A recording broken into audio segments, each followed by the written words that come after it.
ମା ବୁଢ଼ୀଆଈ ଜରାସିଂହା ଗ୍ରାମରେ ଆବହମାନ କାଳରୁ ମା ବୁଢ଼ୀଆଈଙ୍କର ପୂଜାପୀଠ ରହିଛି। ସେହି ମାଙ୍କର ଏକ ପୌରାଣିକ ଆଖ୍ୟାୟିକା ଉପସ୍ଥାପନ କରିବାକୁ ଯାଉଛି।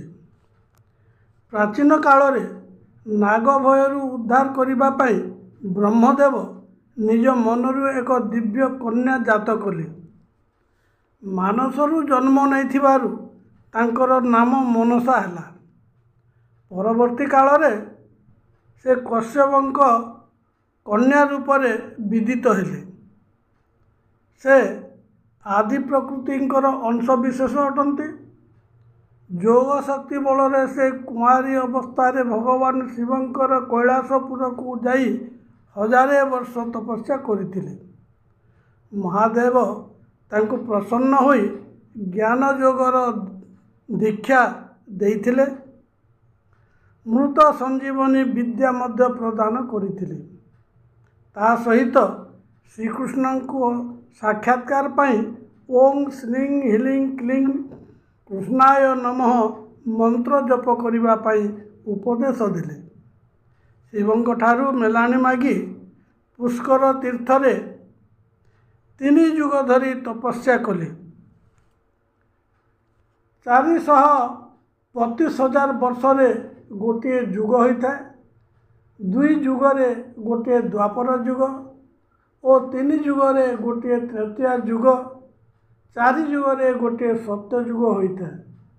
ଏହି ହିସାବରେ ଦେବୀ 3 ଯୁଗ ପର୍ଯ୍ୟନ୍ତ ତପସ୍ୟା କରିଥିଲେ, ଅର୍ଥାତ୍ ତୃତୀୟା ଯୁଗ ସାରା ସେ ତପସ୍ୟାରତ ଥିଲେ। ଦ୍ୱାପର ଯୁଗରେ ଭଗବାନ ଶ୍ରୀକୃଷ୍ଣ ପ୍ରସନ୍ନ ହୋଇ ତାଙ୍କୁ ଦିବ୍ୟ ଦର୍ଶନ ଦେଲେ। ସେତେବେଳେ ଦେବୀଙ୍କର ବସ୍ତ୍ର ଏବଂ ଶରୀର ଅତ୍ୟନ୍ତ ଜୀର୍ଣ୍ଣ ହୋଇପଡ଼ିଥିଲା। ତାହା ବ୍ୟବହାର ଉପଯୋଗୀ ନଥିଲା।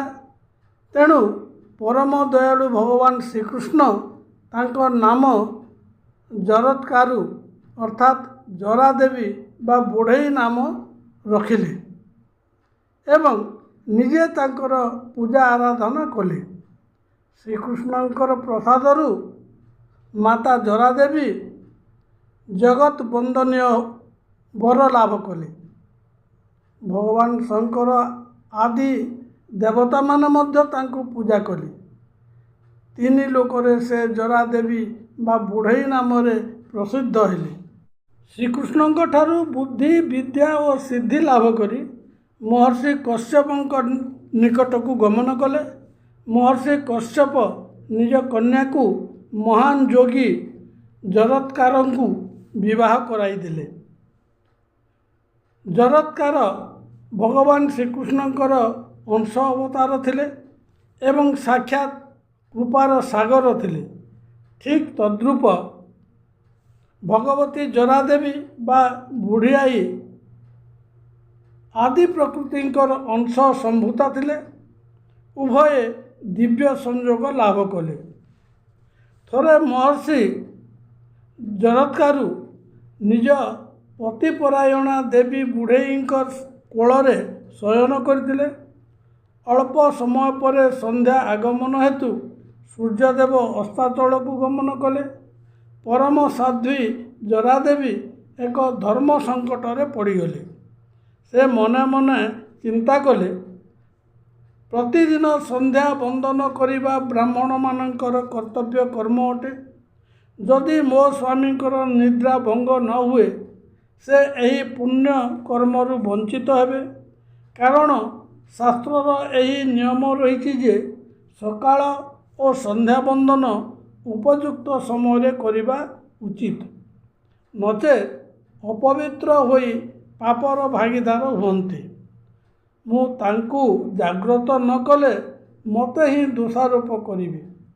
ଯଦି ତାଙ୍କ ନିଦ୍ରା ଭଙ୍ଗ କରିବି, ତେବେ ତାଙ୍କ କ୍ରୋଧର ଶିକାର ହେବି, ଯଦ୍ୱାରା ସେ ମୋତେ ପରିତ୍ୟାଗ କରିବେ। ଏପରି ସର୍ତ୍ତ ବିବାହ ପୂର୍ବରୁ ମହର୍ଷି ଜରତ୍କାରୁ ରଖିଛନ୍ତି। ସେ କହିଥିଲେ, ଯେଉଁଦିନ ମୋର କୌଣସି କାର୍ଯ୍ୟରେ ତୁମେ ବାଧା ବିଘ୍ନ ସୃଷ୍ଟି କରିବ, ମୁଁ ତୁମକୁ ସେହିଦିନ ପରିତ୍ୟାଗ କରିବି। ଏହି ନିୟମ ରଖି ସେ ମୋତେ ବିବାହ କରିଥିଲେ। ଦେବୀ ଅତି ଦ୍ୱନ୍ଦ୍ୱରେ ପଡ଼ିଗଲେ। ପରେ ସେ ନିଶ୍ଚିତ କଲେ ଯେ ମୋତେ ପଛକେ ମୋ ସ୍ୱାମୀ ପରିତ୍ୟାଗ କରନ୍ତୁ, କିନ୍ତୁ ସେ ଧର୍ମ ଛଡ଼ା ହୋଇ ରହନ୍ତୁ ନାହିଁ। ଏପରି ଚିନ୍ତା କରି ଦେବୀ ତାଙ୍କୁ ଜାଗ୍ରତ କଲେ। ମୁନିଙ୍କର ନିଦ୍ରା ଭଙ୍ଗ ହେବାରୁ ସେ କ୍ରୋଧିତ ହେଲେ। ମା ବୁଢ଼େଇ କହିଲେ, ହେ ପ୍ରଭୁ, ଆପଣ କ୍ରୋଧିତ ହେବା ସ୍ୱାଭାବିକ, କିନ୍ତୁ ମୁଁ ଆପଣଙ୍କ ସନ୍ଧ୍ୟା ବନ୍ଦନ ବିଫଳ ହେବାର ଦେଖି ଆପଣଙ୍କୁ ଜାଗ୍ରତ କରିଛି। ଏହା ଅବଶ୍ୟ ମୋର ଦୋଷ ଅଟେ, ସେଥିପାଇଁ ମୁଁ କ୍ଷମା ଭିକ୍ଷା କରୁଛି। ମହର୍ଷି ଅତି କ୍ରୋଧିତ ଅବସ୍ଥାରେ ଥିଲେ। ସେ ସୂର୍ଯ୍ୟଙ୍କୁ ମଧ୍ୟ ଗାଳି କରି କହିଲେ, ମୁଁ ସନ୍ଧ୍ୟା ନ ଦେବା ଯାଏ ତୁମେ କିପରି ଅସ୍ତାଚଳକୁ ଚାଲିଗଲ? ତ୍ରିକାଳ ସନ୍ଧ୍ୟା ଉପାସନା ପ୍ରଭାବରେ ଋଷିଙ୍କର ଅସୀମ ଶକ୍ତି ଓ ସାମର୍ଥ୍ୟ ଥିଲା। ଆରାଧ୍ୟଙ୍କ ପ୍ରତି ତାଙ୍କର ଗଭୀର ନିଷ୍ଠା ଥିଲା। ସେ ଭଗବାନଙ୍କର ପରମ ଭକ୍ତ ହେତୁ ସର୍ବସମର୍ଥ ଥିଲେ। ତେଣୁ ତାଙ୍କର ଅଖଣ୍ଡ ବିଶ୍ୱାସ ଥିଲା ଯେ ସେ ସନ୍ଧ୍ୟା ନ ଦେବା ଯାଏ ସୂର୍ଯ୍ୟ ଅସ୍ତ ହୋଇପାରିବେ ନାହିଁ। ଏହି ଦୃଢ଼ ଆସ୍ଥା ରଖି ସେ ସୂର୍ଯ୍ୟଙ୍କୁ କ୍ରୋଧିତ ହୋଇ ଭର୍ତ୍ସନା କଲେ। ଆରାଧ୍ୟ ସୂର୍ଯ୍ୟଦେବ ଭକ୍ତ ଜରତ୍କାରୁଙ୍କ କ୍ରୋଧ ଶାନ୍ତ କରିବା ପାଇଁ ସନ୍ଧ୍ୟା ଦେବୀଙ୍କ ସହିତ ତାଙ୍କ ନିକଟରେ ପ୍ରକଟିତ ହେଲେ ଏବଂ କହିଲେ, ହେ ମହର୍ଷି, ଆପଣ ଅତ୍ୟନ୍ତ ଶକ୍ତିଶାଳୀ ଅଟନ୍ତି। ଆପଣଙ୍କ ତପସ୍ୟାର ଯଥେଷ୍ଟ ବଳ ରହିଛି।